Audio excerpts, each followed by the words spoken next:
So here we start again. We now know how Six Sigma can be applied to any measurable process to improve the quality of output. I'm sure all of you are wondering about how we could term Six Sigma. Six Sigma is a metric because it is used as a standard for measuring quality. As a first step towards Six Sigma, an organization starts collecting data and becomes data driven. Six Sigma is a goal which organizations strive to achieve. Organizations set their goals for achieving a particular Sigma level. Six Sigma is a benchmark which organizations use as a standard by which they can measure their quality level, as opposed to their competitors in the market. Six Sigma is a locomotive that drives an organization towards higher productivity and assured financial success. Teams that work on achieving Six Sigma drive the Six Sigma culture in an organization. Six Sigma is a way of life as organizations make it a part of their regular business affairs. Six Sigma is a culture as it becomes a way of thinking for all in an organization. In short, Six Sigma is a metric, a goal, a benchmark, a locomotive, a way of life, and a culture, a journey where organizational transformation leads to business excellence.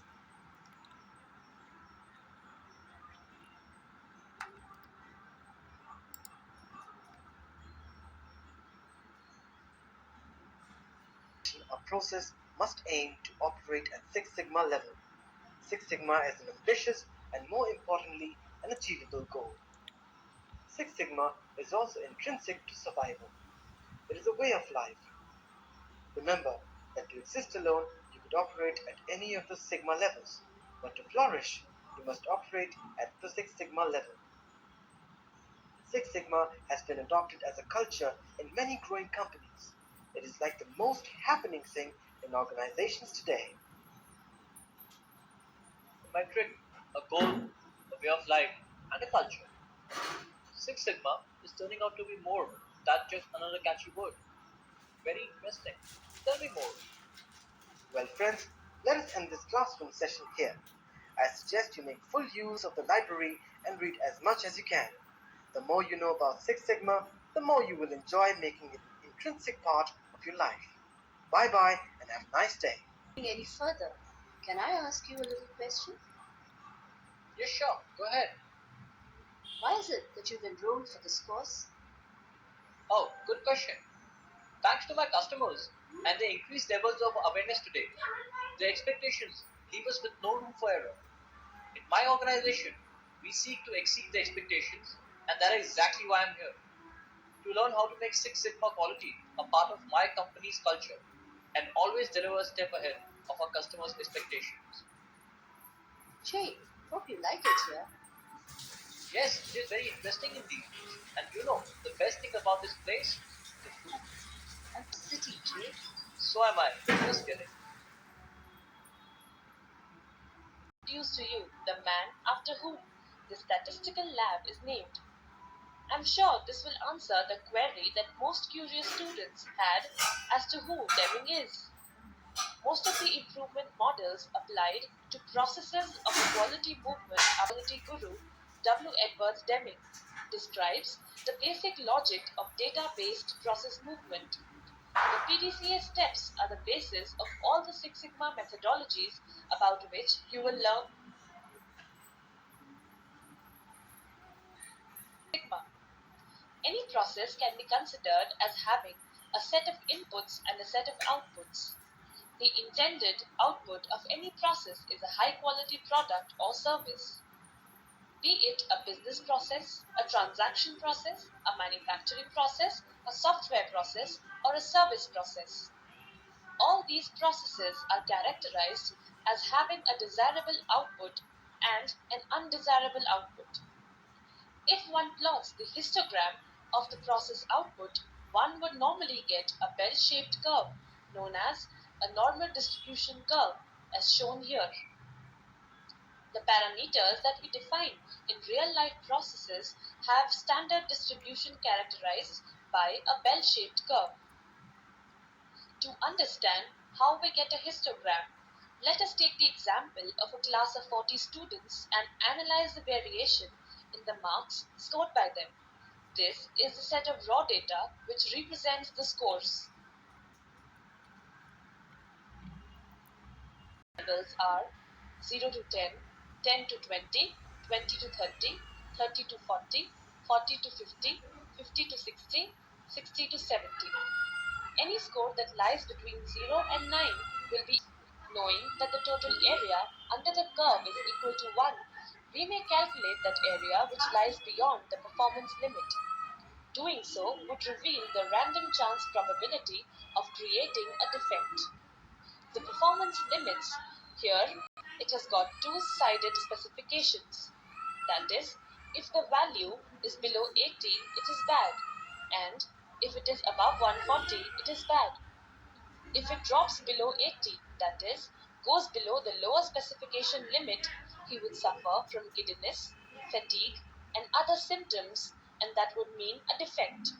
Similarly, if the blood pressure rises beyond 140, that is, surpasses the upper specification limit, there would be palpitation, sweating, and other related symptoms, which would again mean a defect. For good health, the blood pressure of a person must lie between 80 and 140.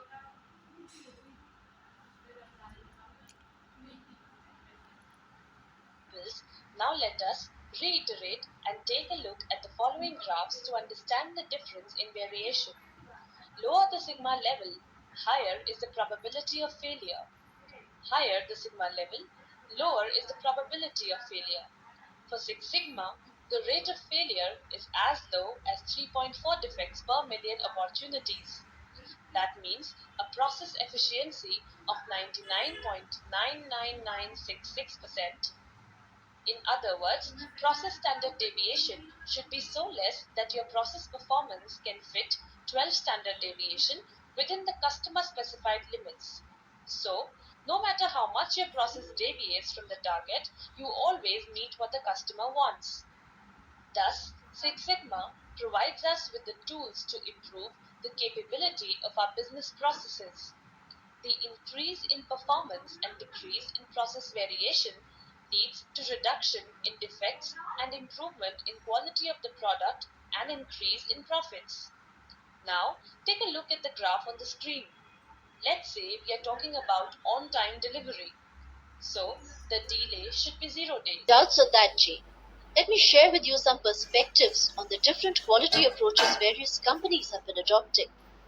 Companies world over have come to realize that you can bring new customers and build business only if the quality is top class. In order to institutionalize MI, QS9000, Lean, and so on. Now, what is the difference between these approaches? ISO is a certification which defines the minimum quality standards acceptable at an international level. Quality management is a holistic approach to quality.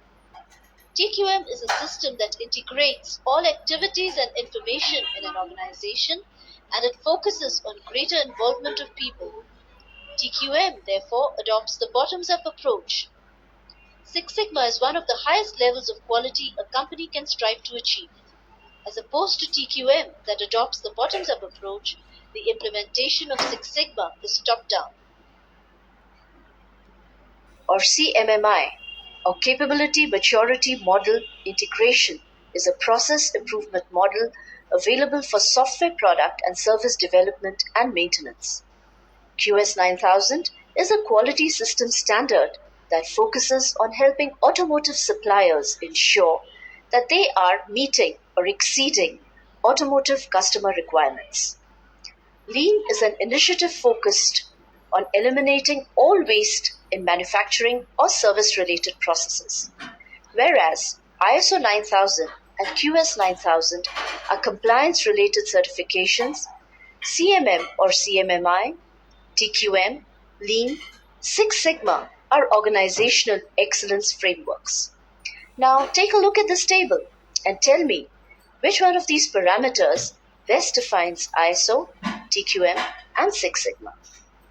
From this table, ISO, TQM can be viewed as milestones in the journey towards Six Sigma. That's right.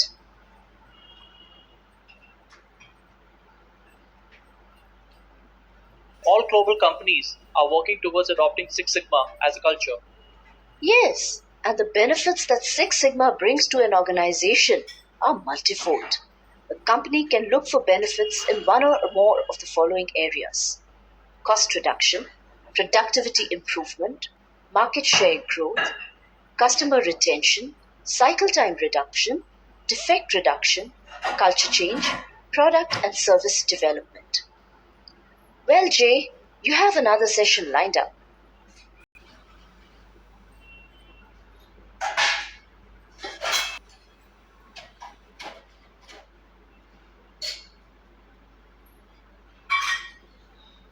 As total quality.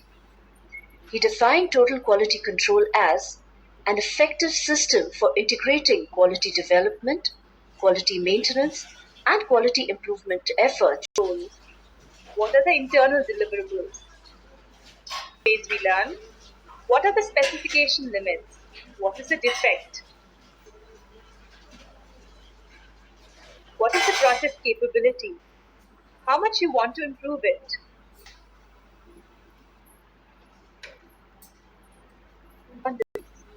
Where should they be set? How can results be sustained? On what basis would we select the DMAIC methodology in the first place? Good question. DMAC can be applied to a process that is already in existence. If it is not existing, use DS you might find applicable in software or non-software related environments. Does not have to be redesigned or DSSP has not reached entitlement that is best performance. If your process has reached the saturation in terms of what it can deliver best, then again look for DSSS Plus or DSSP. DSSS Plus or developing Six Sigma software is a Six Sigma methodology used along with the software development lifecycle to create software products, and DSSP or designing Six Sigma products and processes is used to design new Six Sigma products or processes.